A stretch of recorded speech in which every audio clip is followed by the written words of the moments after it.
Ladies and gentlemen, we would like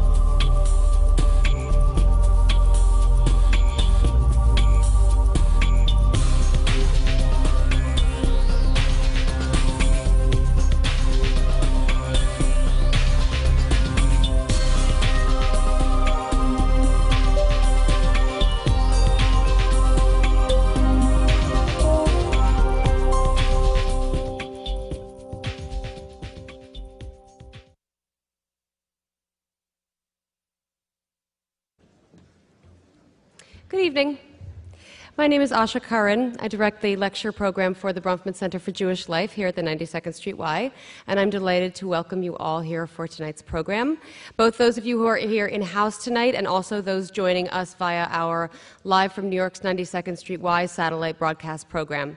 Please join me in welcoming the following 7 locations we have with us this evening: B'nai Vale Congregation in Colorado, the Four Corners Arts Center in Rhode Island, the Jewish Community Center of Rockland, Temple Sinai in Pittsburgh, the Temple in Atlanta, the Augusta JCC, and joining us for the first time this evening, Temple Shalom of Chicago. Let's give them all a warm New York welcome.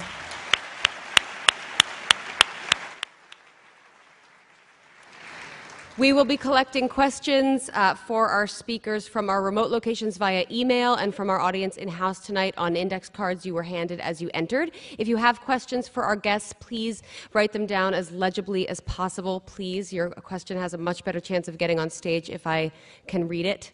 And hand them to the ushers, who will make a couple of trips through the hall to collect them. If you'd like to jot down your email address and your name on the back of an index card, I would be happy to add you to our monthly e-newsletter. Before we begin, I'd like to take a moment to ask you all for your support of a very special 92nd Street Y program. During October, 92Y is competing in the Pepsi Refresh project to win $50,000. This money will help us bring professional artists into over 25 public schools and then over 3,000 students back to 92Y for concerts by world-class musicians.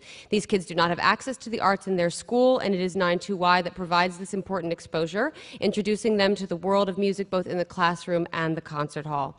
You can join us in support of this vital program by going to 92y.org/refresh and voting for us as often as possible during the month of October. Without further ado, I am honored to welcome tonight's very distinguished guests to our stage, 2 of them for the first time.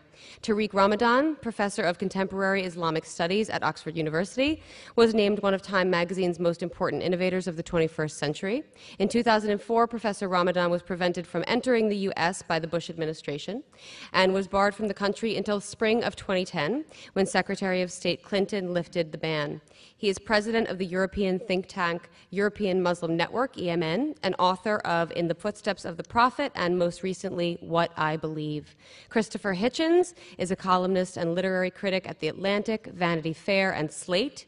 He is the author of numerous books, including Why Orwell Matters, Thomas Jefferson, Author of America, God is Not Great, The Portable Atheist, and most recently his memoir, Hitch 22. Our moderator tonight, Laurie Goodstein, is the national religion correspondent for the New York Times. She has been covering religion for 17 years at the Times and the Washington Post, and has won the most prestigious awards in the field multiple times, including just last week winning Religion Writer of the Year from the Religion Newswriters Association. And I'm very glad that this event brings all of them here to the 92nd Street Y. Please join me in welcoming Tariq Ramadan, Christopher Hitchens, and Laurie Goodstein.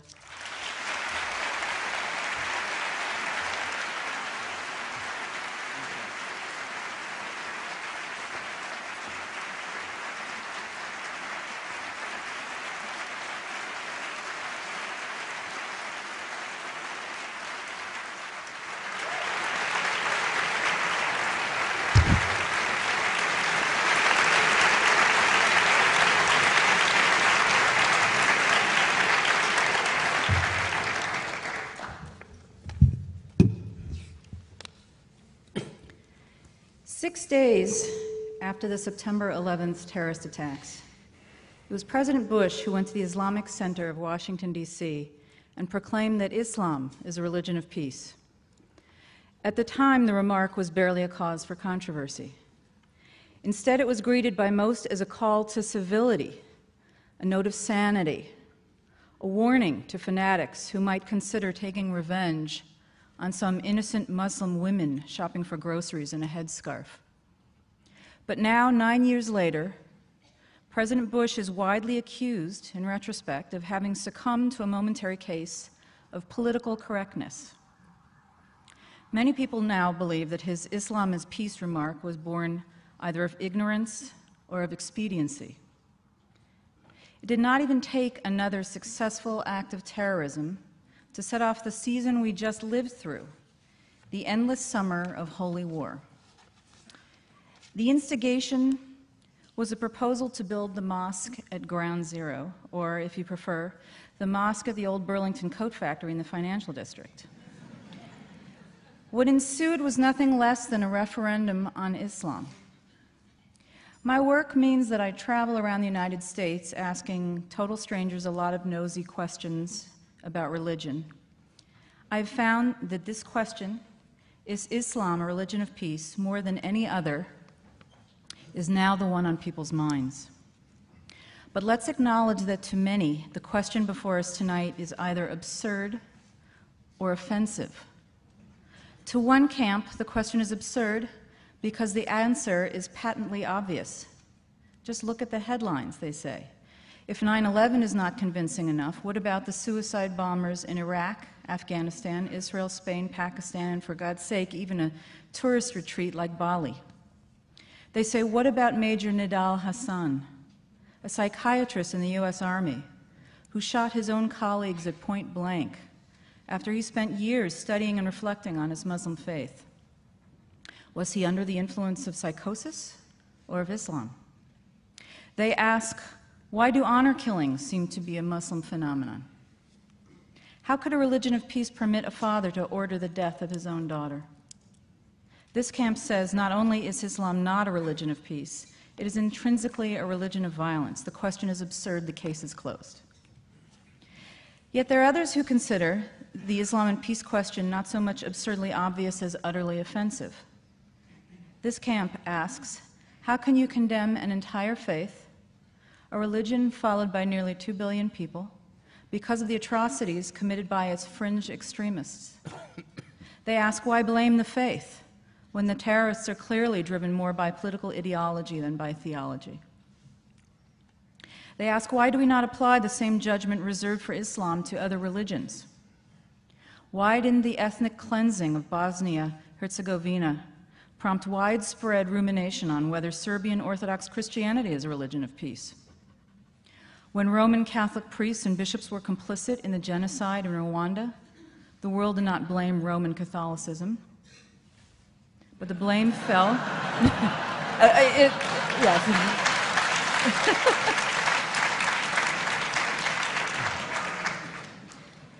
God is not great. But for most, except for your wide readership, the blame fell on a few rogue clerics. Right. Why do we make such fine distinctions when it comes to religions, other religions, but not with Islam? This camp asks, isn't the Old Testament laced with calls to violence as explicit as those in the Quran? Why do we explain away the warlike verses in Deuteronomy and Leviticus as a product of their time and culture when we do not excuse the sword verses in the Quran? Whether you think the question before us tonight is absurd or offensive, no matter which camp you're in or neither, or whether you think it's appropriate, I'm hoping that what we accomplish tonight is to cause every one of you at least one disconcerting moment in which the preconception you arrived with is shattered. So our format tonight will allow Mr. Hitchens and Mr. Ramadan each 10-minute opening statements, followed by a brief rebuttal. And we'll have a longer period for discussion, and then open it up for questions. I hope you'll have some good ones. I have no tolerance for any interruptions, though I don't expect that, but if we do, we have ways to handle them. And also a reminder to turn off your cell phones so we're not serenaded unnecessarily. So we agreed very congenially before we began that Mr. Hitchens would begin. Thank you. Let me.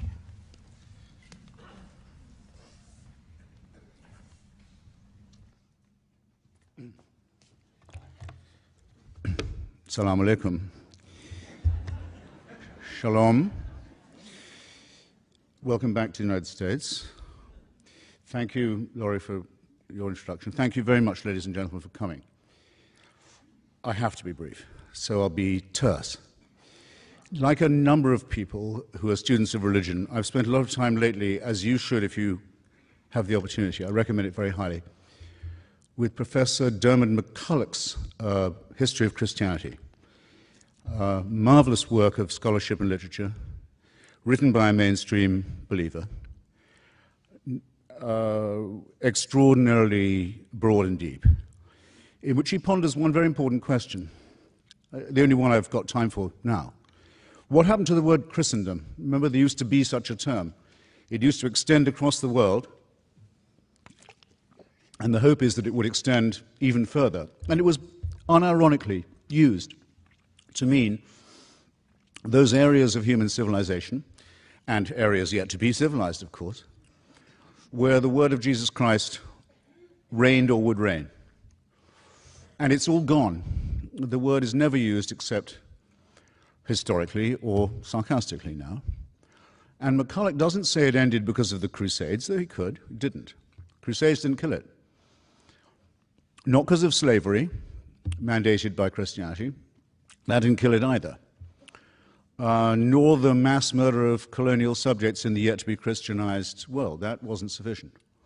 It didn't really end, he said, till 1914, when all the Christian empires of the world, Austria-Hungary, Germany, France, Britain, France is a slight exception to this, but only a slight one, and Russia, all of them commanded by Christian emperors, and calling upon their subjects as Christians, went to war with each other and very nearly destroyed the whole human civilization, and certainly reduced it to a point where we can't guess where we might be if it hadn't been for this extraordinary outbreak of barbarism. And out of that came the terrors of fascism and of Stalinism, of which it was the seedbed as well. I mention this partly because I want to maintain that there's no such thing as a religion of peace by definition. And second, to point out, and that its best historian has to admit something that if I was a Christian would make me humiliated.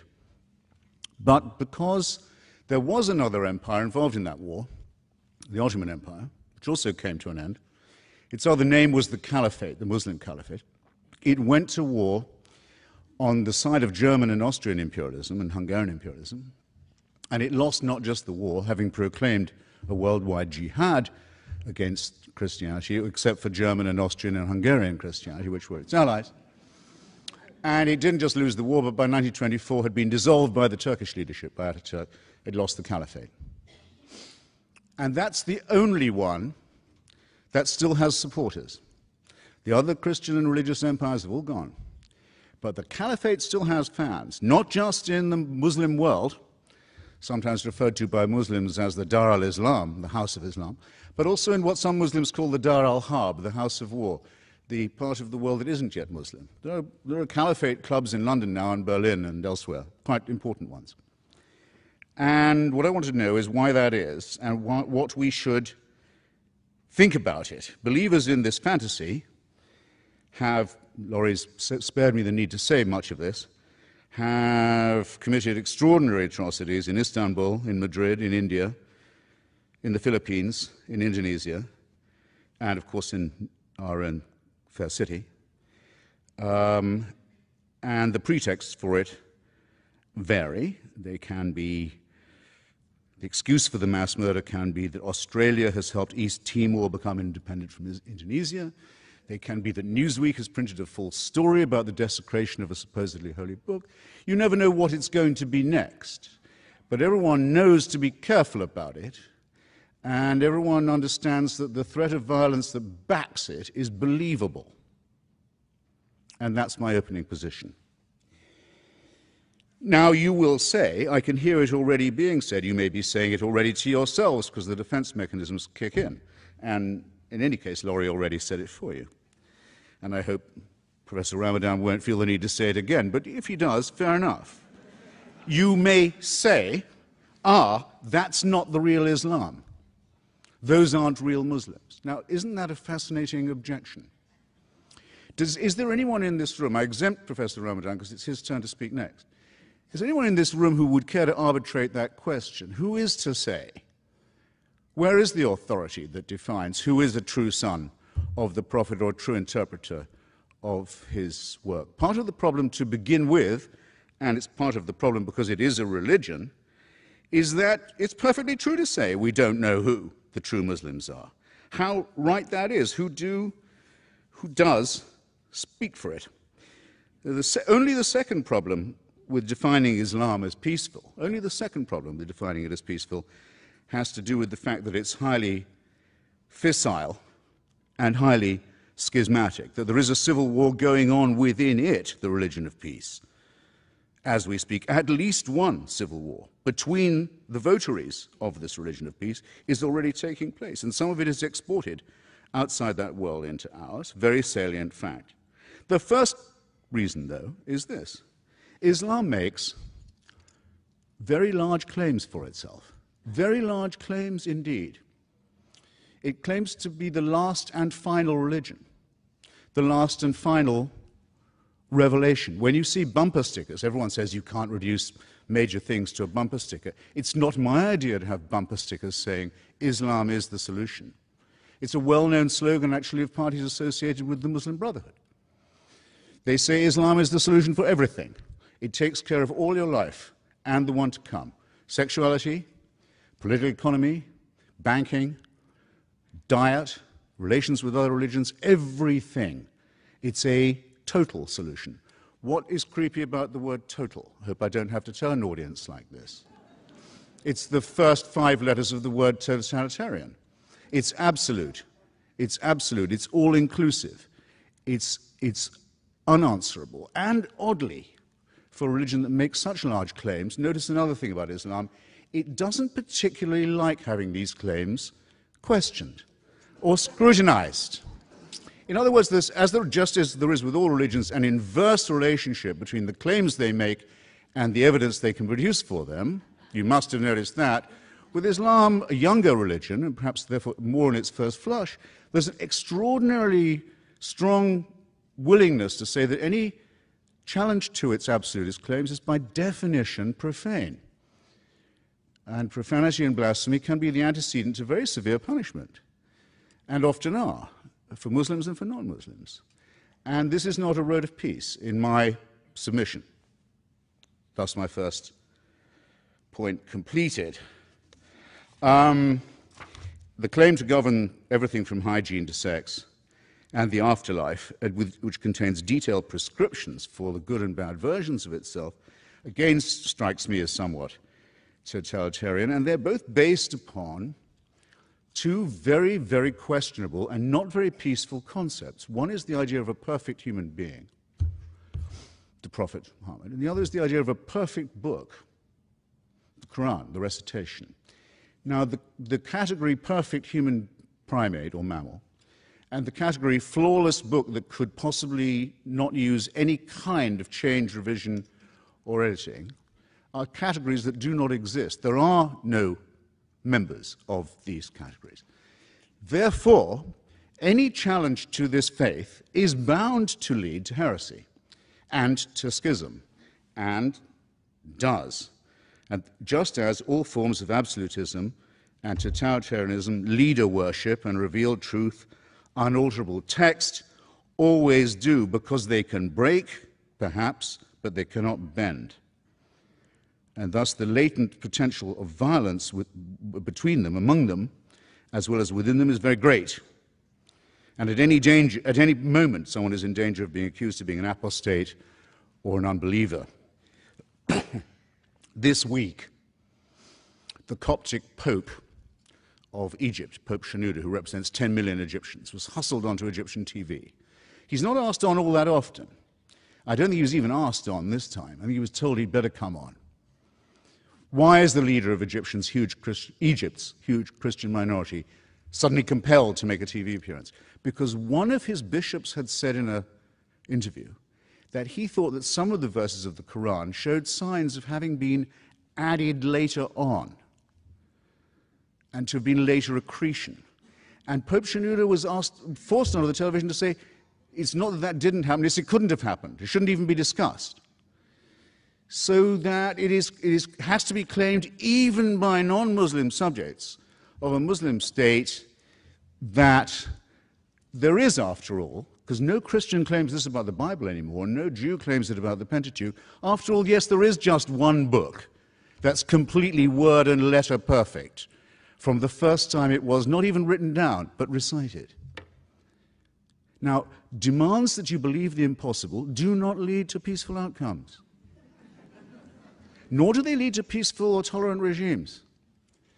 And I'm not going to ask you which Muslim country you would like to live in. I don't know whether Professor Ramadan will tell us which one he would pick if he had to, because I don't have to ask you a question like that, because it's already in your mind. Can you wind up now? Yes, I can. I can, yes, and will.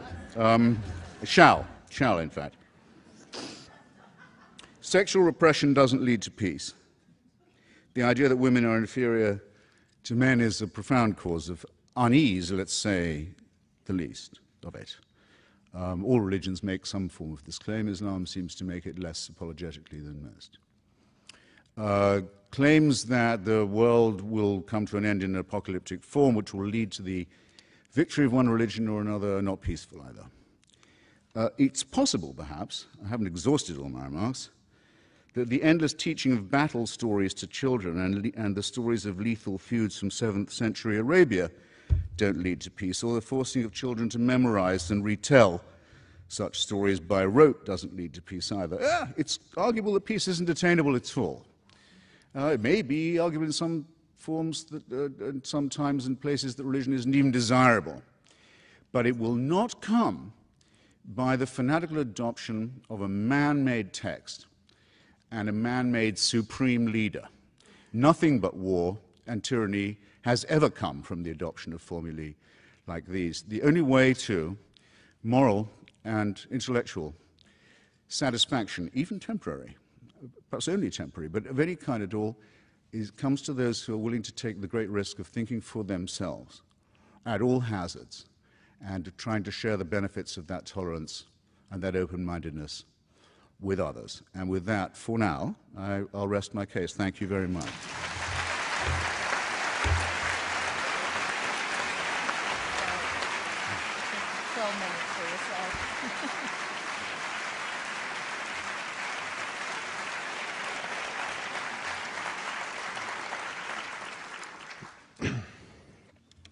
Thank you.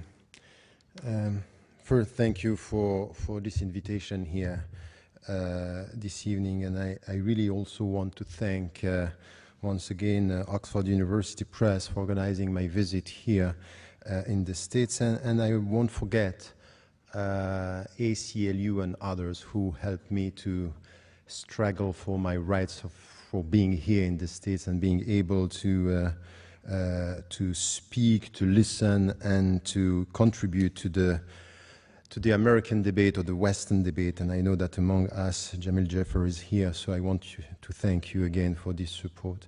Let me go straight to some of the points, and I'm not going to respond straight away to some of the claims, on all the claims, but during my talk, as it is the introductory speech, let me highlight some of the points.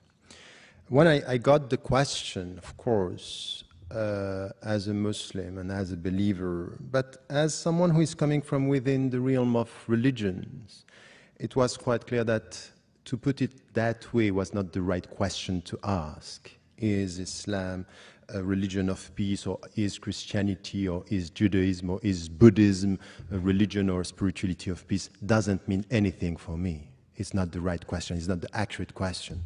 Not because I think that there is a good Islam and the right Islam, and there are people who are acting in the name of Islam who are not representing what Islam is. This is not my point. I never said that, by the way.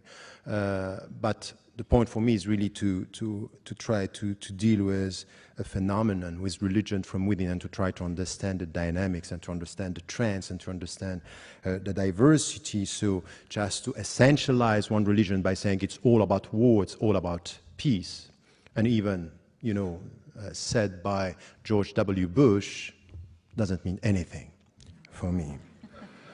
So this is one point which is important. But religions, and all the religions, and Islam among all the other religions, are dealing with human beings. And if you deal with human beings, you deal with violence and you deal with peace. You deal with violence. Because human beings, by definition, have to do with violence. They have to deal with aggressivity, with wars. And to expect from a religion not to tackle the issue is just to dream of something which is not going to happen. All the spirituality, go for Buddhism or go for the Bhagavad Gita, you deal with violence. So this is it. Now, what is the answer coming from religions and from trance when it comes to violence and to peace? This is the right question for me. Do we have something which is coming and helping us to go towards peace? This is, for me, the right question. So now, once again, when I have people speaking from outside, and it's especially the case these days when it comes to Islam, is we speak about Islam and we speak about, something which is a religion that is perceived through one window or through one interpretation, and we very often take what is visible through the media. But Islam is as complex as Christianity and Judaism and Buddhism and Hinduism. It's a diversity of interpretations. Yes, you are right. The Quran is for the Muslims the very word of God. But many interpretations and many ways of dealing with the books. The problem is not the book, the problem is the reader. It's the way, no, we have only 10 minutes. So, this is why when, for example, you take a text, and you can do this with the Bible, with the Torah, the Gospels, it's always the same. Tell me the way you read, I will know what is in your mind, but not for sure what is in the text. And this is something which is the starting point of a serious discussion in theology. Because I don't like all these intellectuals and philosophers and even journalists. They are very keen on understanding the complexity of philosophies and the simplicity of religions. That's not right. And the one to blame sometimes are the religious people themselves, because the way they present their religion is something which is all of dream and hopes and not dealing with the reality, which is a complex reality. And this is where I think we have to come to a better understanding. So very often when I deal with such topics, I just have to start with the very beginning. We want to deal with the religion, let us speak about religious issues and religious understanding, not to avoid the starting to just to come to newspapers and headlines. It's not going to help us to understand religion just to go for what is happening in the world. Let us also understand the fundamentals and then come to some of the translation, the historical experiences. Because as much as you can speak about September 11th, you can speak about the 16th century under the empire, the Ottoman Empire, which was a great civilization with a diversity, Christians and Jews and even non-believers working and living together. We are always speaking about Andalusia. But we can prove everything with history if we don't get a sense of what are the principles we are talking about. So, for example, coming from a religious viewpoint, I wouldn't say Islam is the religion of peace. I say Islam is the religion for human beings. It deals with peace and it deals with violence. And it helps the people to go from violence towards peace. It's a way towards peace, but it's not a peaceful reality, because we are not peaceful beings. We are all in tension. Just to get that inner peace in us, and this is the starting point of the Islamic philosophy of human being, is really to start with your own self. Look at your heart and tell me if you are at peace or you were at peace. Peace is a process through which you have, it's a process that you get at the end of a self-education. Educate yourself to get this inner peace. This is coming from the universal message of all the religions. You get this in Buddhism, before even speaking, or not even speaking about one God, but you get it in Judaism, you get it in Christianity. Educate yourself to get that peace. So you have to deal with your inner wars and tensions. So this is the way we have to deal with the issue about peace. And the starting point is spirituality. Why?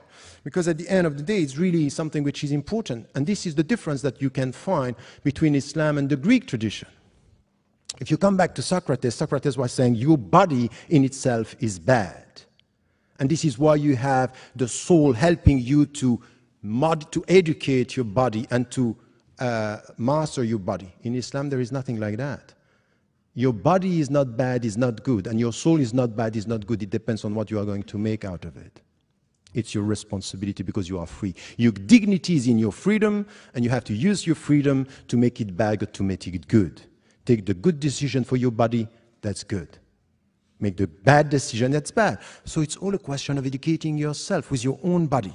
And it's exactly the same when it comes to the understanding of the world. So this way towards peace, it's based on education. It's based on a spiritual way of dealing with yourself. And you know what is the meaning of that? The very essence of what I'm trying to translate now is jihad. So this is something which is coming from the classical tradition. And once again, the classical tradition is helping us understand jihad is resist the bad to promote the good. And the bad is in yourself first. And then you will try to get the good. And to get the good is this inner peace. So jihad is not the way towards war, it's the way towards peace. Because you have, as a human being, intrinsically to deal with your inner wars and inner tensions. It's exactly the same in the world, that what we have to do, you will find something which is the will of God. What is the will of God? Diversity. He made you tribes and nations in order for you to know each other. But you know the risk of diversity? It could be lots of knowledge and potential wars. So you have to educate yourself to live with others and with this diversity to know each other. So you can look at Islam saying, you know what Islam claims? It's the last and final religion. It's not enough to end with this sentence. The most important thing is what Islam is saying about the other religions. That you have to remove them from the earth? No. He made you tribes and nations in order for you to know each other. So respect the Christians, respect the Jews, respect the people who were before you. So it's a call towards respect that you find also in the texts. So yes, you will have Muslims. They will take one dimension and interpret this as it is the final religion, we are not going to deal with all the others. But you cannot deny the fact that through history, Muslims, in many situations, in many historical situations, were dealing with this diversity, and we learned from the Middle Ages, and we learned from the Ottoman Empire that Muslims are able to deal with diversity and take from the Jewish tradition. Maimonides was speaking Arabic better than me. He was a Jew, and he was an intellectual, and he was a theologian, and he was dealing with respectful people. So all these Muslims were wrong Muslims because they didn't understand that the final religion should not listen to the first monotheistic tradition? That's not true. You cannot reduce this in such a way. It's too simplistic to represent what a religion is and what a history and a historical experience is. So this is for me something which has to do with the diversity that we have, that it's rooted in the Islamic tradition as well, in the classical tradition that we find it. So when you deal with diversity, know that you need to promote, and it's out of your personal education, mutual knowledge, to get respect. But you also have to deal sometimes with oppressors and people who are going to try to take over, and you have to resist. And this resistance, in order to reform the world for the better, is the very meaning of jihad. Now, once again, I will never deny the fact that some Muslims, some theologians, in history and now, are using some of the verses in a way which is, for me, unacceptable. And you know, I go even further than that. Just after September 11, when I was invited by Time, I came here and I was asked about this. I said, you know what, it's not only not good and not Islamic, it's anti-Islamic what they are doing. It's against my religion. It's against the principles. So I'm not saying this is the good religion and this is bad. I acknowledge the fact that they are interpreting the text in a way. But what I'm saying from where I am, from within my tradition, is this is anti-Islamic. This is not the right way to deal with the text. So you cannot reduce this into something which is, oh, the only right Muslims are the Muslims who are acting the way I believe Islam is, meaning bad. I think it's not fair. It's not a discussion that we can have. So let me come to my conclusion here. At the end of the day, if you go through the text and you understand the philosophy of this way towards peace, dealing with your own wars and inner tensions and the tensions within the society, you will find interpretations within Islam that are promoting something which has to do with peace without avoiding violence, because we all have to deal with our violence. This is something which is important, and in history you will find the examples for this and for that. So don't rely on history. With history you prove whatever you want. But at the end of the day, this is exactly the case for all the philosophies. All the people who are promoting human rights, we all have to do something which is out of humility to check our people. Because with the best means, you can promote the bad or the worst attitude. In the name of human rights, we want to kill people. In the name of human rights, we can promote and support the war in Iraq and Afghanistan, where so many innocent people have been killed. And I said it from the very beginning, never forget that the blood of an Afghani or Iraqi innocent man or woman is as valuable as the blood of an American innocent man and woman. No discussion about this. So the best ideology in the name of human rights, in the name of democracy, could be used by people to promote the worst. So let us be humble, instead of criticizing one religion and one ideology, to know that in our universe of reference, you will find people using our texts, our values, sometimes for the good and sometimes for the bad, sometimes for peace and sometimes for war, sometimes for dignity and sometimes for money, sometimes for protecting freedom and sometimes for geostrategic interests. It's not right to essentialize by saying, oh, all the wars on human rights, for human rights, or all these philosophies are right or wrong, or promoting a philosophy or a religion of violence. I think that these kind of conclusions are very dangerous, because they don't give us the opportunity to find in any single religion, in any single philosophy, people of goodwill. These are the people who can talk to each other, understand each other, and make it possible to live in diversity and in mutual respect. Thank you.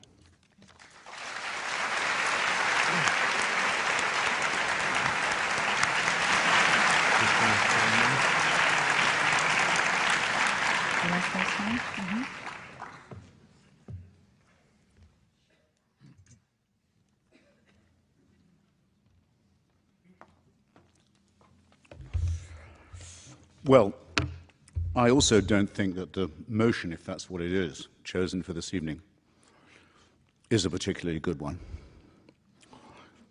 But I knew about it as long as Professor Ramadan did, and I did at least agree to speak to it, in spite of that reservation.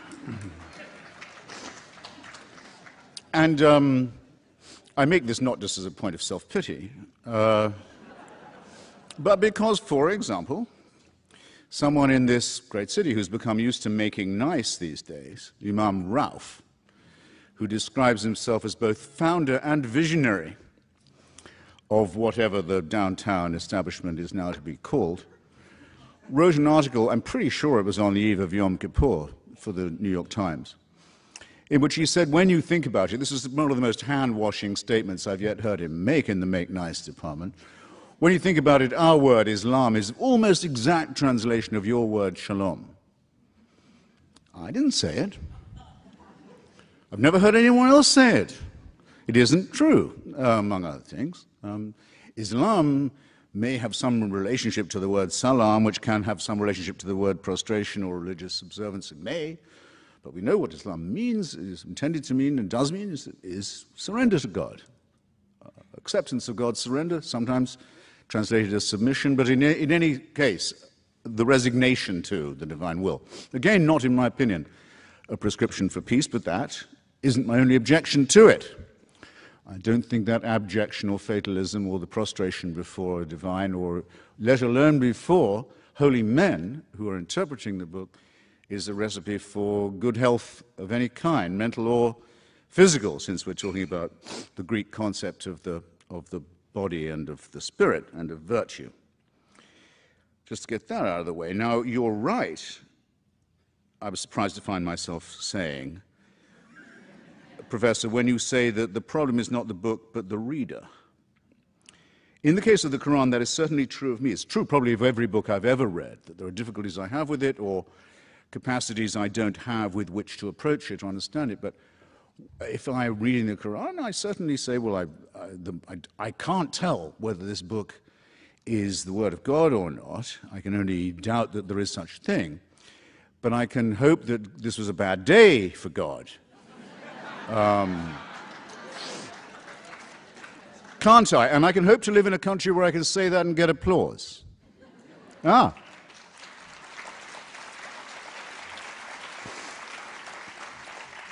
Yes, and even mirth. And don't think that it isn't a precious thing, and don't think it's being compromised. I'm coming to that. I don't like the idea of a paradise reward for martyrs. Don't like it. It's not me somehow. Don't like the account. Don't like the early accounts of village squabbles with the local Jews who've taken a look at the new claimant to be the Messiah and decided about him what they decided about the previous claimant. He's no good. He's not up to snuff. Do you think the Jews are ever going to be forgiven for that, by the way? For rejecting 2 in a row? I don't think so. And I don't see why they should hope for. I don't see why they should hope for forgiveness either. And still I'm allowed to stand here and say this. And there are many parts of Europe I couldn't do that anymore. Or I'd have to be very careful in who I'd invited for the audience. I couldn't do it easily on the air. Couldn't do it easily in print. Couldn't do it easily in public. Couldn't do it on certain campuses. Couldn't do it with certain publishing houses. Now, all of this has been done to us by the wrong Muslims. Well, let's get together then, isolate who these wrong Muslims are, who've imposed a culture of violence-backed censorship upon us, and let's get rid of them and have an honest discussion about the text and the reader. And I think the ball is in your court, Professor, on that. Just to stay with my own profession, the thing I know best. Not one major media outlet, print or broadcast, has yet shown you what the Danish cartoons actually look like. Yale University Press, which commissioned a book on them which was to include the cartoons, as how could it not, eventually panicked. Yale University Press panicked and published the book without the cartoons over the objections of its author. Everybody knows what I'm talking about. The President of the United States and the head of the Joint Chiefs a few days ago were so pulverized with fear that they had to address personally in pleading tones a Christian nutbag in Florida who might have been or might not have been about to commit a minor act of blasphemy. Is this the culture that Islam wants us to have in relation to it? One of, if you like, preemptive submission, preemptive cowering, backed by the fear of force? Because that is not multiculturalism. That's nothing like the gorgeous mosaic. That's actually the absolute negation of what a multicultural system would be like. And a multicultural system has to look rather askance, I think, on a religion whose preachers and websites openly make threats against people like myself, against the Jewish people, against the Hindus, who, for heaven's sake, aren't even monotheists, can be killed on almost any pretext, against, and a very important point, and I have to make it, and against the wrong kind of Muslim. Now, Professor, don't, I'll say this as mildly as I can, don't, you may not be aware that you were, and I'm certainly, I don't want to increase the area of unexpected offense-taking that's been so hugely broadened by the sensitivities of a religion that has the answer to everything. But I'll just say I don't greatly care to be told, as if I didn't know, that an Iraqi life is as precious as an American one.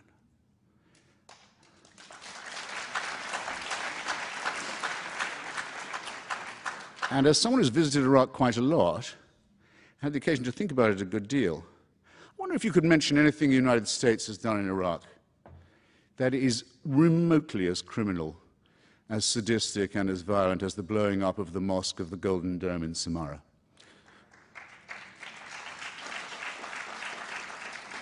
One of the holiest sites in the Muslim world, callously blown up by Sunni forces in alliance with forces who, perhaps I'd agree with them for once on this, were fascistic Baathists. Probably they got the weapons and the high explosive from them. That makes it worse, surely. Intending to start and successfully, in fact, initiating a civil war in which countless thousands of people have been killed, religious processions have been fired upon, funerals have been fired upon, Qurans without number, of course, been incinerated, much more importantly, children, old people, and civilians. Now, where is, I just wonder, you must be able to quote it to me. Where is the Sunni fatwa against this conduct? Where is it? Where is the authoritative statement of moral outrage in the Sunni world saying this is not acceptable behavior for followers of the Prophet? I missed it. And so apparently did the followers of the Prophet miss it, because they keep on doing this all the time. They were doing it before the United States got to Iraq, and they'll be doing it after we've gone. So I'm sorry I won't be talked to in that tone of voice. And I want to know, I repeat my question, who has the authority to issue fatwas? Is it Sheikh Qaradawi, who you sometimes very much expressed respect for, who on Al Jazeera gives advice on all kinds of things, some of them innocuous, sexual matters and so forth, doctrinal rulings, sometimes upon the legitimacy or otherwise of suicide bombing, if directed at Israelis, not just Jews, of course, but no, we draw the distinction. On the other hand, Hamas, which does the suicide bombing, doesn't draw the distinction.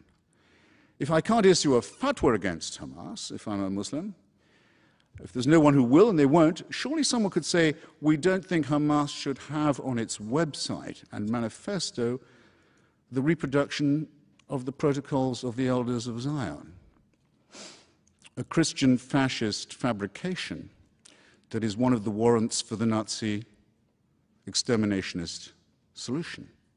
I mean, surely that's a question for the UN Anti-Racism Committee on a spare day. Or since that spare day never seems to come, for some Muslim authority to say, no, brothers, don't do that. It doesn't come. It doesn't happen. Look on the website, it's still there. Now, you would do better, I think, Professor, if you identified yourself as a member of a very small and critical and endangered minority.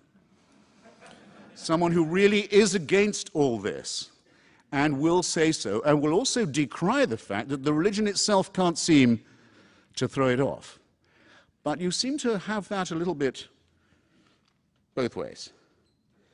Now, I'm going to have to very well. Stop you so we can get to yes, so then my closing statement is this. If you want diversity, as much as the professor does, as much as I'm sure many people here do, religious diversity, cultural diversity, what you need for it is this. You need a secular state with a godless constitution like this one.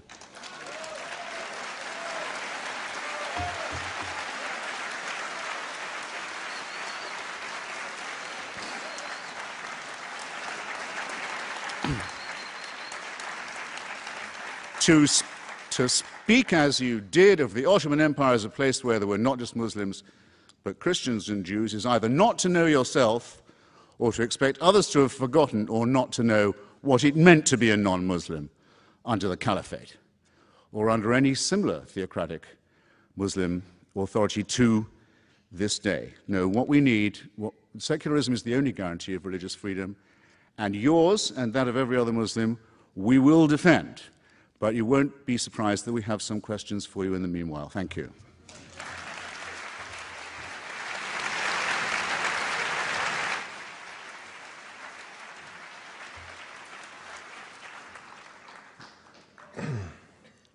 Okay.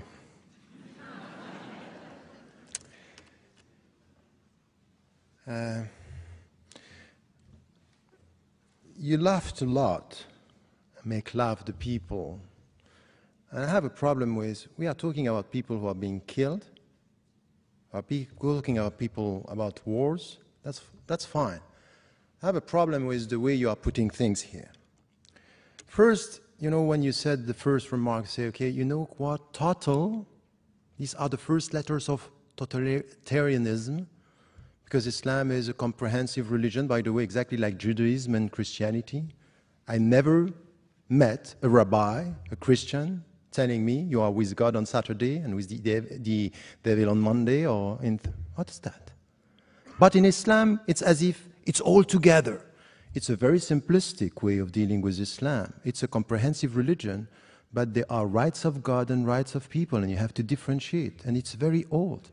Come back to Alain de Libera, the French philosopher, telling you, you know what, separating authority between what is to God and what is to human being, it's coming from Islam. And this was taught and translated into Christianity in the Middle Ages, exactly the opposite of what we think. You may disagree, but at least acknowledge the fact that there are many interpretations in history that say Islam is this totalitarian. What's that? Auto, these are the first letters of autocratic. It's not an argument. It's not serious. And as I said, yes, it's, we are talking about reading. And by the way, it's for all the texts. It's the same for the Marxists. You know quite well about the Marxist tradition. And you know what some Marxists did with the text? It means that everything that Marx wrote was bad? No. Once again, it's a serious matter here. When we are talking about interpretations, I mean it. I mean that, yes, there are people using the text in a way which is not, and you have historically to acknowledge the fact that you yourself might have read some of the text, not in the good way. So this is the second point. About now the cartoons and some of the things that you were referring to. You know, look at the Muslim majority countries and look at the Muslims and the Western Muslims. And if you look at the reaction of the Muslims living in the States or living in Europe, you cannot just say Islam was one that all the Muslims are reacting the same way. By the way, the very month of October when the whole story started, I was in Copenhagen and I said to the Muslims, take a critical distance and don't be involved in this. You don't like it, but let it be, because this is freedom. The point is that you are not making because you are reducing something which is, oh, the cartoon was all about freedom of expression. You don't speak about the instrumentalization by politicians and governments in Muslim majority countries and even in the West about the whole story, because this is too complex to be put in. So many authorities, many scholars, and then you come with who are the Muslims who are able to speak. If you read some of the things that I'm doing or writing, you would say that, yes, I acknowledge the fact that there is a crisis of authority in Islam. But please, don't tell me today that you didn't hear the Muslim voices around the world criticizing and saying this is unacceptable to kill the people in the streets in New York, and the condemnation was widespread by the scholars. If you don't hear, of course, there's, you know, not less than 12 councils of Muslim scholars around the world, from Amman to Istanbul to Paris, Dublin, were condemning this. It's as if they don't speak. Because at the end, when the people are calling to kill for killing, they are heard. But when people are condemning what is done in the name of the religion, it's as if they don't speak. It doesn't make the headlines. But I'm telling you that some scholars did it and said it, and I was one of them. And you know what is very interesting in the whole discussion? That when the people like what I'm saying, say, you know what he's saying is good, but he's alone. Minority, it's open, but he's alone. But when the people don't like what I say, you know why? He has huge followers. So depending on if you like or not what is said, you have followers or not. So I can tell you something, that the mainstream Muslim presence in the West, in many Muslim majority countries as well, acknowledge the fact that they are critical towards the use of the religion. Now, many Muslims, yes, would support, and I did this, and by the way, I was banned from this country mainly for that, are saying, for example, that the Palestinian resistance is legitimate.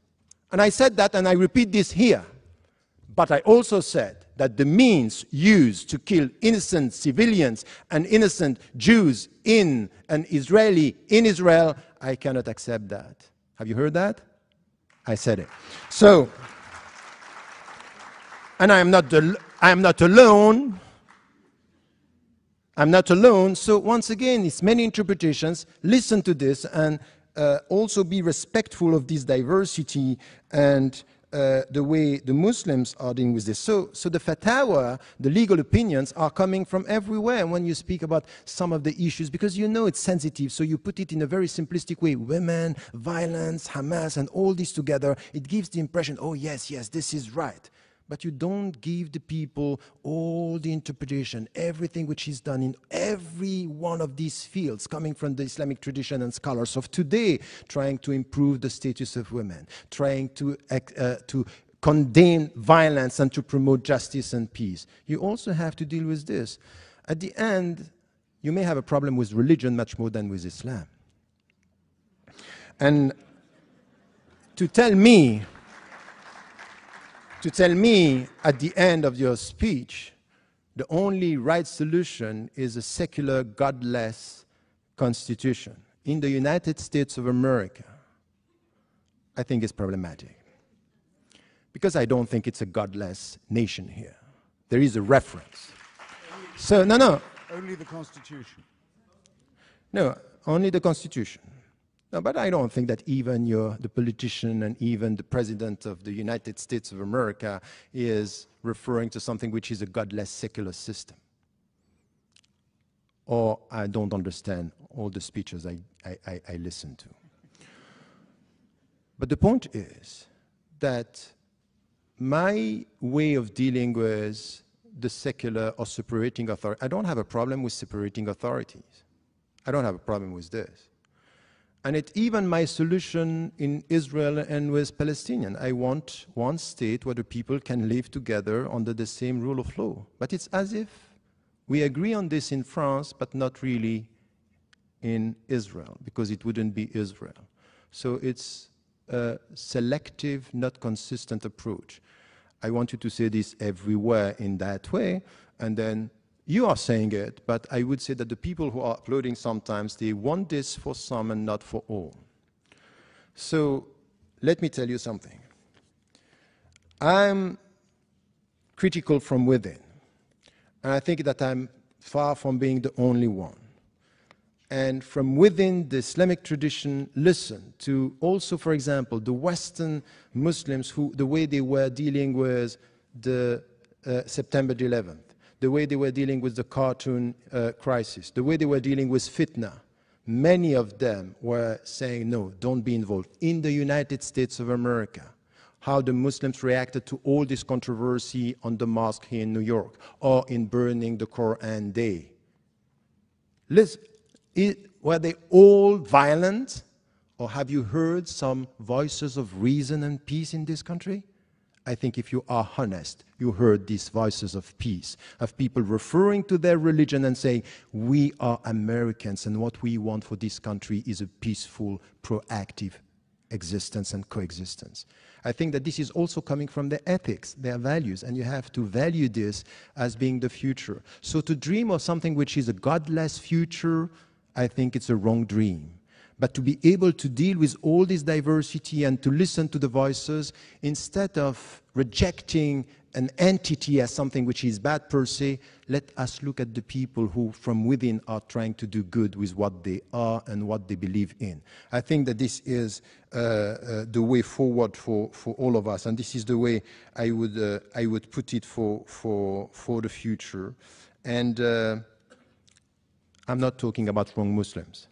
I'm talking about a critical debate among Muslims, and I hope that you yourself, with the people who are supporting some of the views, you are also critical about the way you sometimes reduce the other to an alien presence, not helping us to get to a better understanding, a critical debate.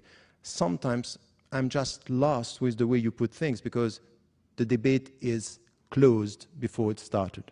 Thank you.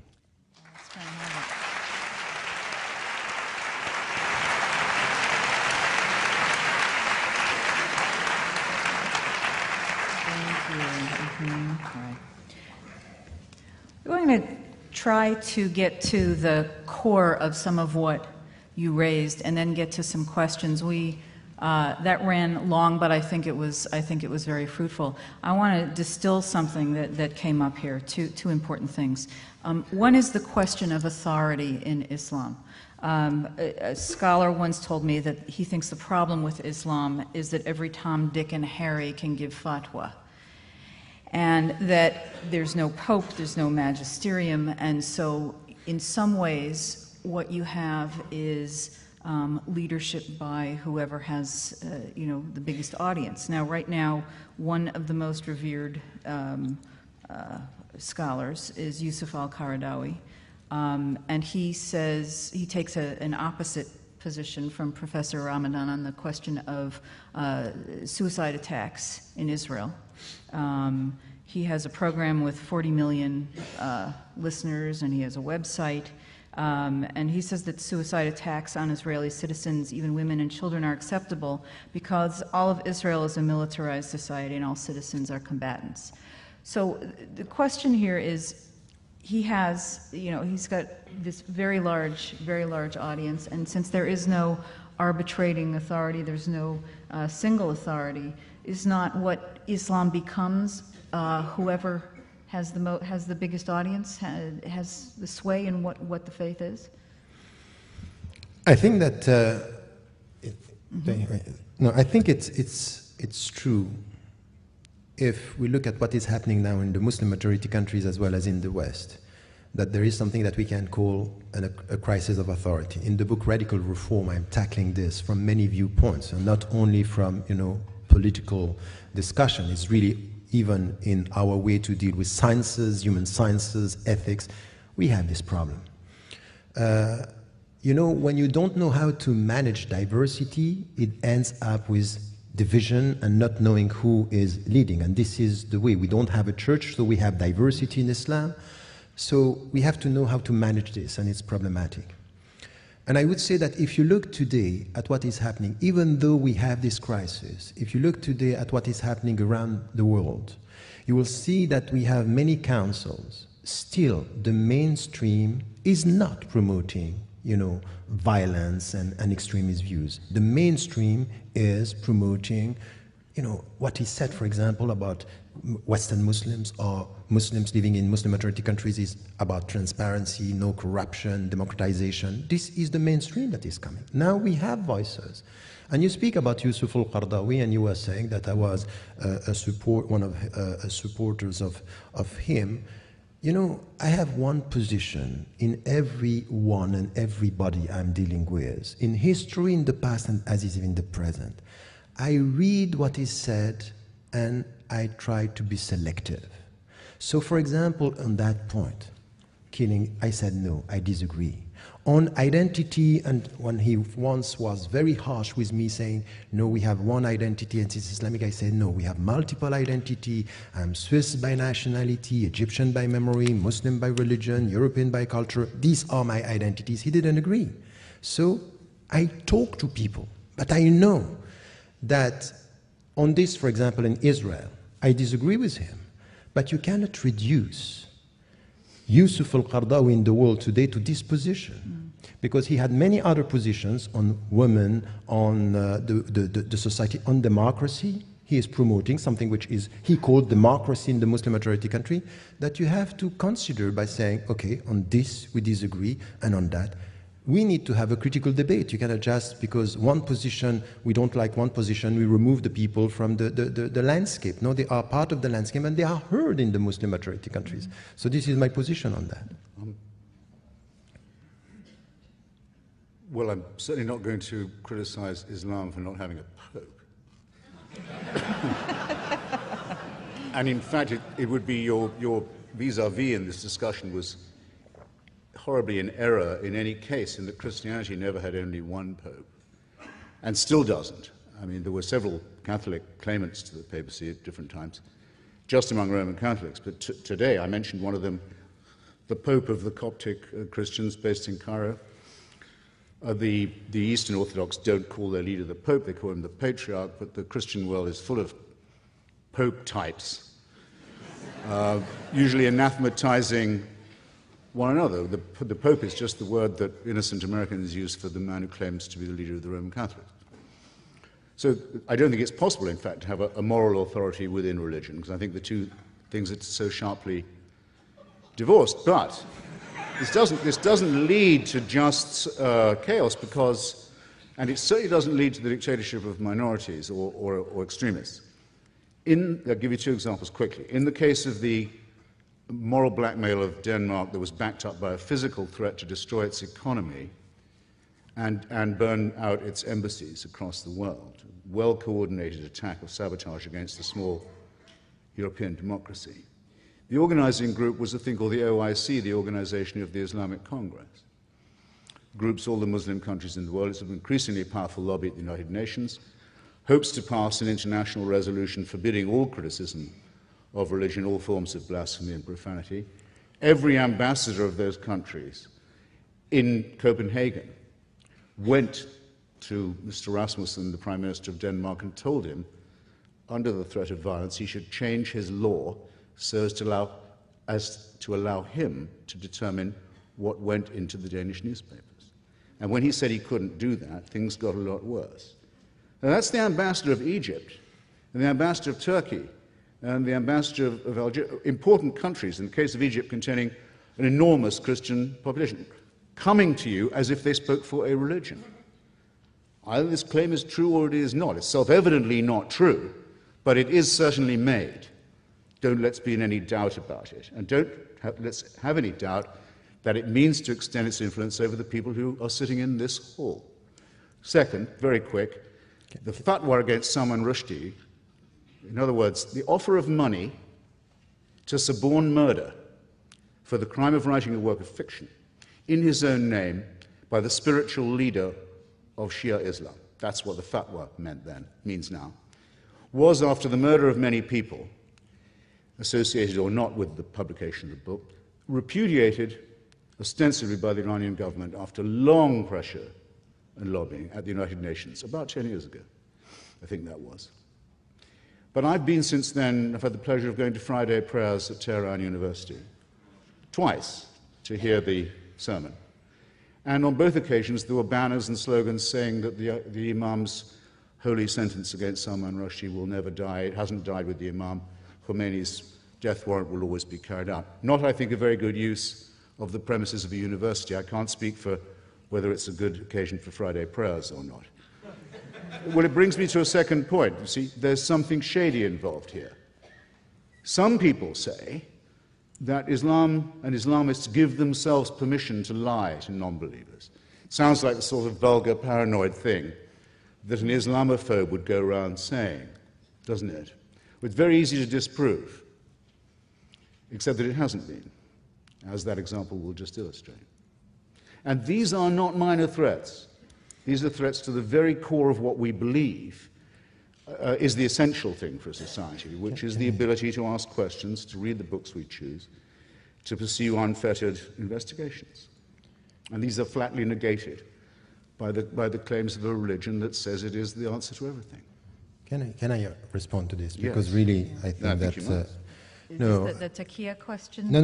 The Taqiyya question is no, the point is, on the cartoon issue, the way you are translating things is problematic. Let me just come to some of the facts here, very quickly. The first thing is that it happened in October that the cartoon were published. Between October till January, nothing happened. And I met the Muslim organizations in Denmark, and I told them, and many were of the opinion, don't react. The ambassadors of Muslim majority countries and Arab countries mainly asked the Prime Minister to meet with them. He refused. And my position that he made a mistake here, because he should have met them, telling them, I have no say in this. It has to do with freedom of media. This is none of my business. He didn't do this. They took it as humiliation. They went back. They bought the tickets. No, but look. Easily. No, let me finish, because we will come to the point here. They went back and they bought the ticket of a group of Muslims, among them Muslim leaders in Denmark, to go to Muslim majority countries to just present what was done. Tell me, Egypt is ruled by Islam? Is it Islam which is used there? Mubarak is a secular president, isn't it? Syria is a Muslim leader or is a secular state? All the main societies where the government used this, because you know what happened, is it's easier to use the people to tell them against the West you can demonstrate, but not against the government, which is an autocratic government. So it's not religion, it's political instrumentalization of popular emotions against the West just to make it a religious issue. You cannot just avoid talking about political instrumentalization of countries where there is no democracy. And these countries are not Islamist countries, they are secular, autocratic countries. On your third point, I can't possibly disagree with you. Of course, there's a great deal of opportunism and demagogy, and I'm certain hypocrisy as well. And in fact, I will say that I've heard you and seen you saying that before, and I agree. I don't think I would classify a country that hauls the Christian leader of its minority onto the TV to say, no, it's not possible that there could have been any exactly the same political instrumentalization. No, to give you a trivial example. No, I would not. Nor would I describe the Alawite regime. It's an Alawite sectarian regime, not a secular one, that is funded by Tehran and is the funder of the murder gang Hezbollah as secular either. No, don't insult me. Not that it really hurts me that much. I don't feel humiliated or anything. All right, no, whereas apparently the the leader of a proud country like Egypt, when a demand he makes to interfere in the internal affairs of Denmark is not met, feels I'm sorry, just to end this discussion for me on my side is the only fact that you acknowledge that there is a political instrumentalization of religion and you say I'm right, that's enough for me. This is exactly what I mean. Good. Can we wind that one up? I actually think that... And earlier you were trying to tell me what Karl Marx said on the subject. Yeah. That's your job. Was that a valuable exchange? I think that was worth hearing out. But I know that there are people in the room and also listening in from the satellite sites who want to have some of their questions asked. And a few of them are along these lines, and they actually are aimed at you, Mr. Hitchens, because of your ringing endorsement, really, of a secular society and atheism. A question from Vail, Colorado. Do Jewish, Christian, or other religions have a greater claim on being religions of peace than Islam? I mean, is your beef really with Islam, or is it with all religion? Well, I'm sorry the comrade from Yale tuned in so late. I mean, late enough to miss the first 4 or 5 minutes of my 10-minute introduction, which was devoted to a close exegesis of Professor McCulloch's realization that Christianity had out-genocided and out-warred and out-crusaded itself, finally by 1914. If you care to pick up, I think you might be able to, and I'll sign it if you will, pick it up. My book, God is Not Great. You will find a discussion of the warrants for slavery, murder, genocide, and land theft that occur in the books of Moses, and that are an ineffaceable offense to any civilized person, and the reason why so many Jews are secular, at least one of the reasons. So, again, I could go on, but I really feel I don't need to. Okay. A corollary question, maybe it's just something funny. Would atheism be a non-religion of peace? No. Somewhere here. No, there's something probably very slightly intolerant about atheism, at least so I hope. I might just say, though, because I really think Professor Ramadan misunderstood me. When I say the American Constitution is godless, I mean, I was quoting the title of a famous study of it by Professor Israel Kramnik. What I mean by that is to say, the US Constitution only mentions religion and God in its preambles when it means to say the ways in which they must be kept out of the public square. That happens to be a fact about our Constitution and the reason why we still have it. Otherwise, the Republic would have been destroyed long before. And that its First Amendment says that religion can be no business of the government, a statement no Muslim society could begin to make. Thank you.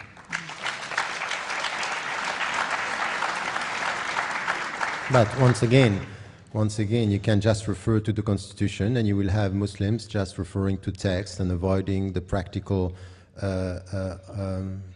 consequences and sometimes the policies that are promoted in one country.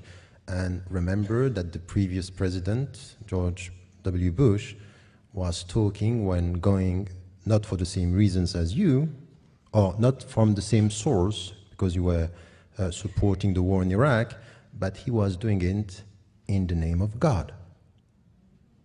So the Constitution here is not preventing someone from within to speak in the name of God, even if he's voting exactly the same thing that in the name of the peace that you are promoting, you were for the war in Iraq.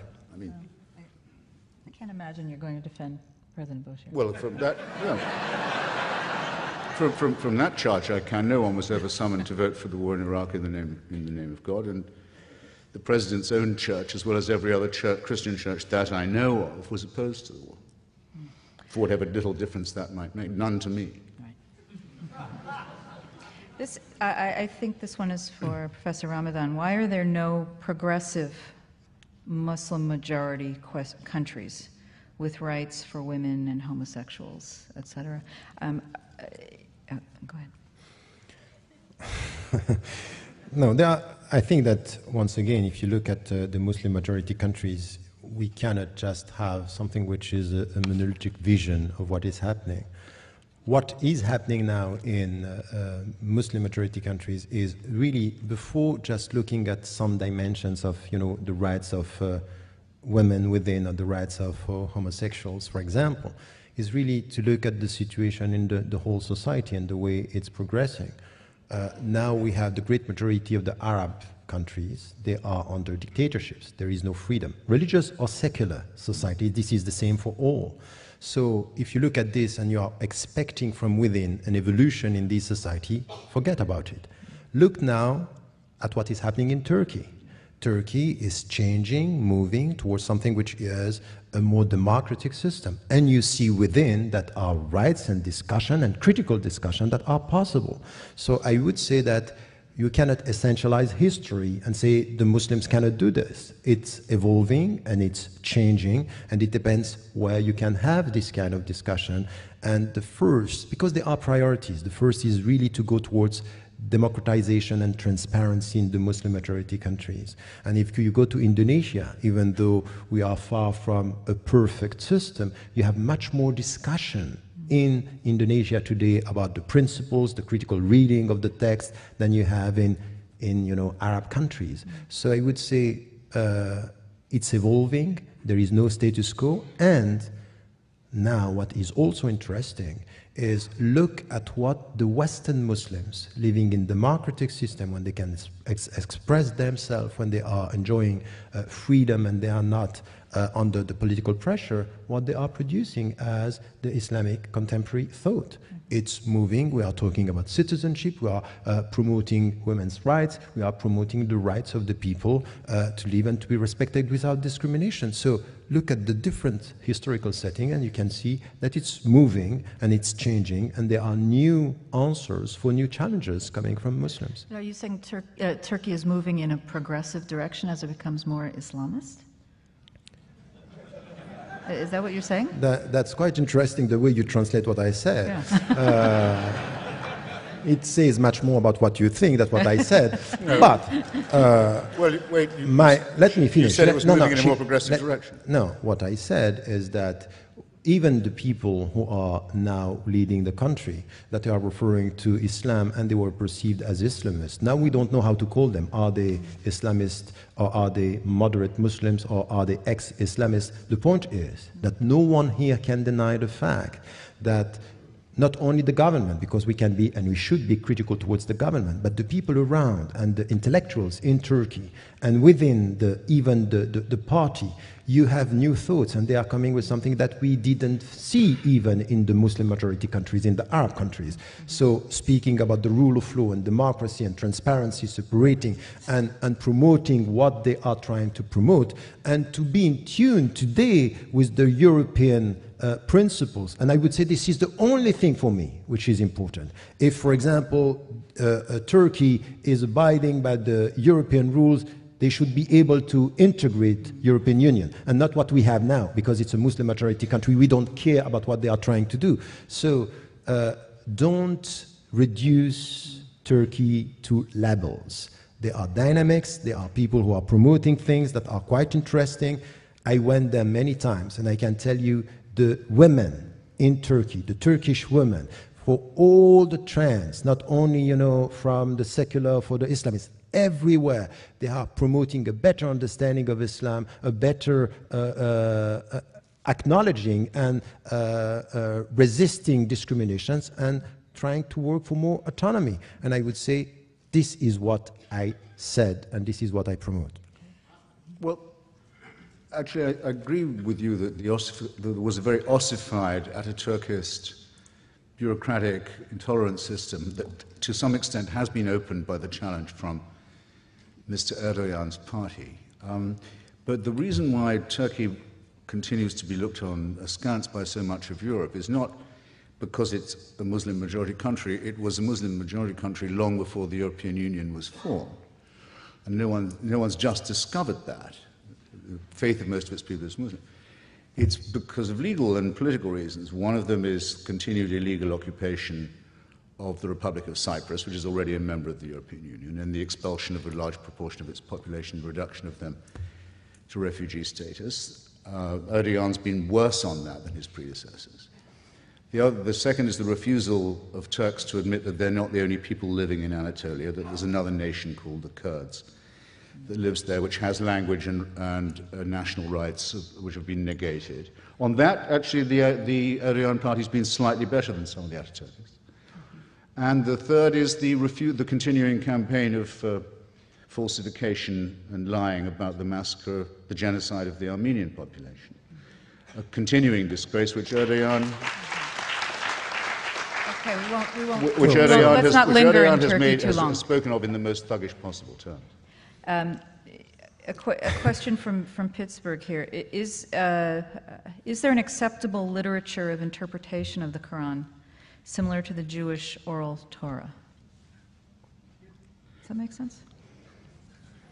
Yes, of course. You know, if you come back to the classical Islamic tradition in what we call fiqh, law and jurisprudence, and ethics, and you know, we have a huge classical tradition. The problem very often is that the Muslims themselves, they neglect and ignore their own tradition, but also the people who are coming to Islam, they are just driven by headlines, and they are simplifying the reality of, you know, you can get a PhD in the States or anywhere in the West without having one notion of what is called Islamic philosophy. While the Islamic philosophers, the philosopher referring to Islam as much as Maimonides and so many, we only know Averroes because he's very close to us. But the fact that we refer only to him is just showing us how much we ignore about the others. Do you know that Descartes, who came with the rationality and doubt, himself read the thesis of Abu Hamid al-Ghazali, who was talking about doubt, and doubt as a sense of getting certitude and knowledge. Neglected, not known. And I think that the Islamic tradition is full of that. We have to reconcile ourselves with our past in order to come with a diversity of new visions for the future. And I think that this is missing for all of us. I would say that this neglectfulness towards history and tradition is a problem within the Muslim universe of reference as much as it is for Christianity and Judaism and all the other great philosophies and religions. We have a few questions here. I don't think we can avoid this tonight about Sharia. It's become a kind of an assumption among many Americans now that what Muslims are really after is the imposition of Sharia in every society in which they live, even Muslim minority countries. And it's not a lot understood about Sharia, but what is known is that crimes such as adultery, blasphemy, apostasy, and homosexuality are punishable by the death penalty. And to Western eyes, this seems like a whole legal system that's a violation of human rights. So what is the intention with Sharia, especially for Muslims living in the West? Is the idea that eventually we get there and we all live under Sharia law? You know, this is first, is a legitimate question, and it's an important question. Because many Muslims living, not only in the West, by the way, throughout the world, you have Muslims, they deny this. They say, no, they don't understand Sharia, or they reduce Sharia to the penal code, and sometimes it happens. But Sharia is not the penal code, and still with this, that it's not only the penal code, we really have a problem with the understanding of Sharia by Muslims, and the way it has to be understood in our time. And once again, many interpretations here. You have some Muslims, and you cannot deny this. Their perception of Sharia, it starts with the punishment, and then it goes towards social justice. Because you punish, you go to... And this is, for me, once again, problematic, and I'm critical of this, but I cannot deny the fact that you have a tiny minority of Muslim scholars, they think like that. In Nigeria, in Saudi Arabia, in Egypt, everywhere. You have another understanding of Sharia, which is we start with social justice, and then the punishment is part of the whole process.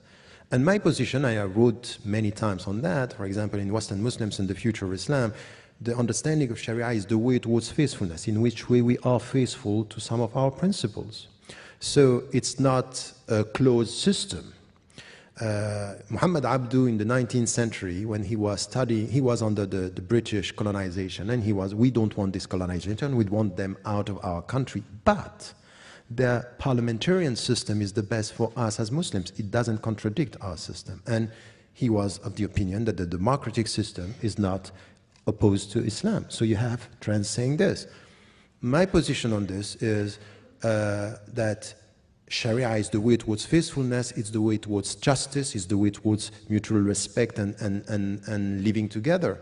So this is why, for example, when I read the American Constitution or any European Constitution today, and it is said all the citizens, men and women, black or white, should be treated equally by law, this is my Sharia. I'm not going to change this. So the point for me is when the principles are respected, and the principles of justice is something which are not two systems that are opposed, they are principles that are common, that we can live together.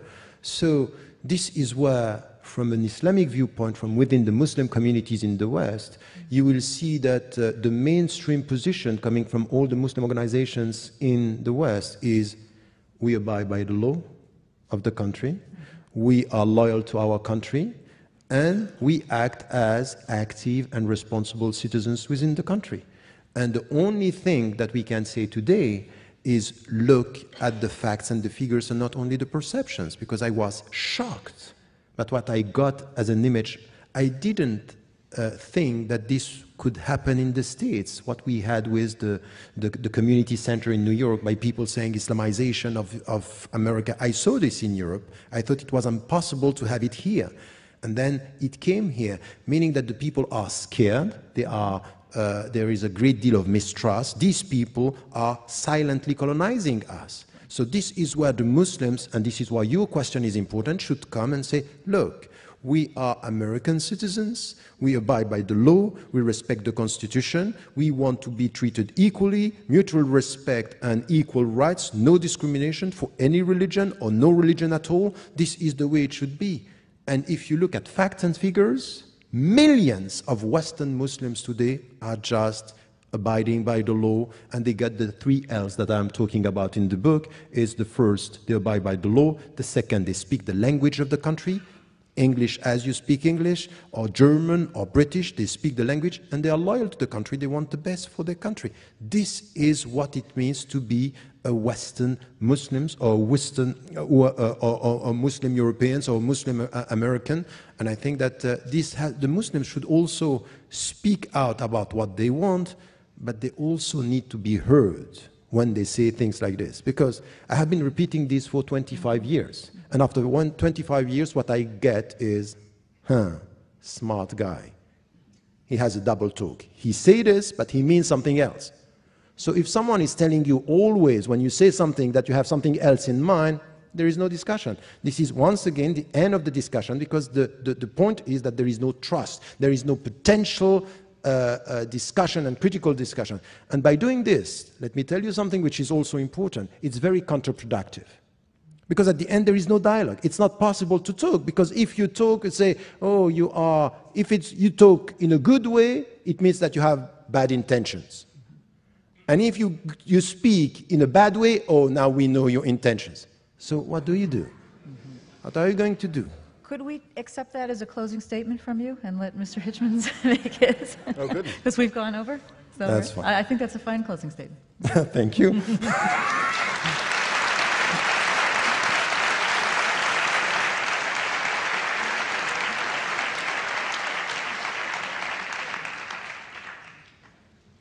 Do I get the same question? I don't mind. Would you like to close with that? On Sharia. It really is. I find No, it's okay, a big I question. like surprises. Well, Sharia just means law. I mean, all people who say Sharia law are making an elementary mistake, and of course it's not the case that every thief has their hand lopped off in Muslim society, or every adulterer gets stoned. And, so, and I'm perfectly sure that's not just because it would diminish the labor force so radically, or so to speak, disable it. I think it's more because of something I've claimed to notice elsewhere, which is the religion is man-made. And so there are enormous discrepancies in how these things are promulgated and also how they are enforced. And most countries and societies come quite early and easily to the conclusion that their own religions are, in one form or another, not really practicable. I mean, after all, in Saudi Arabia, a woman can't even drive a car, whereas in Iran she can vote, not for much, but she can, as much as a man can, let's say.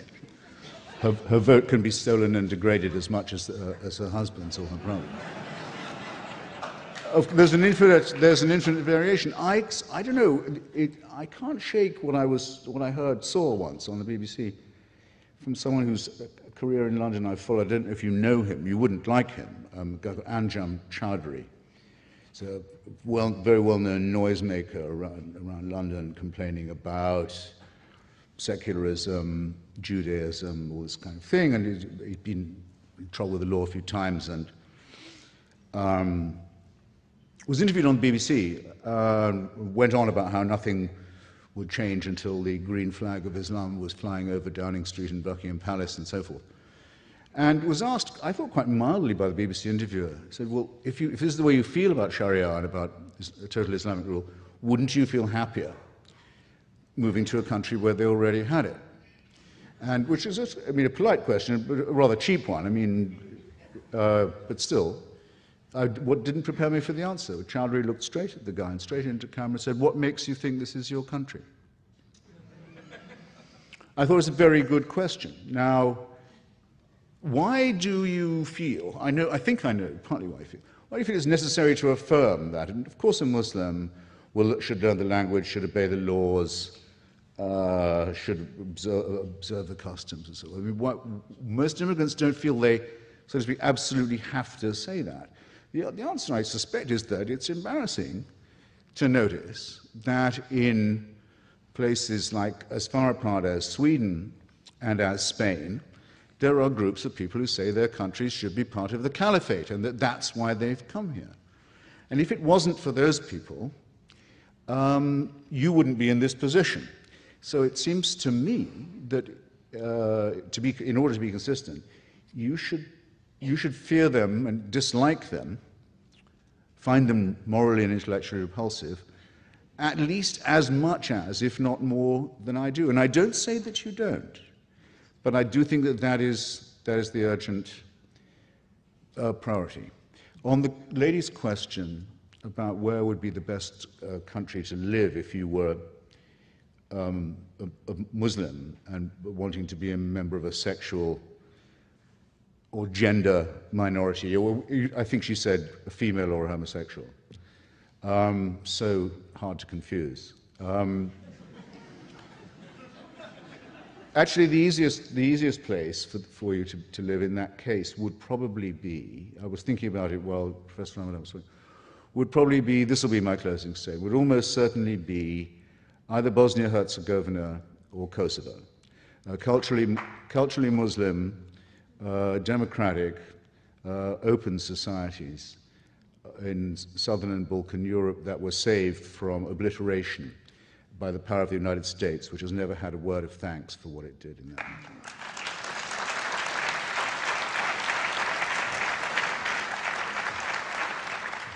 And which remains a secular country with a godless constitution.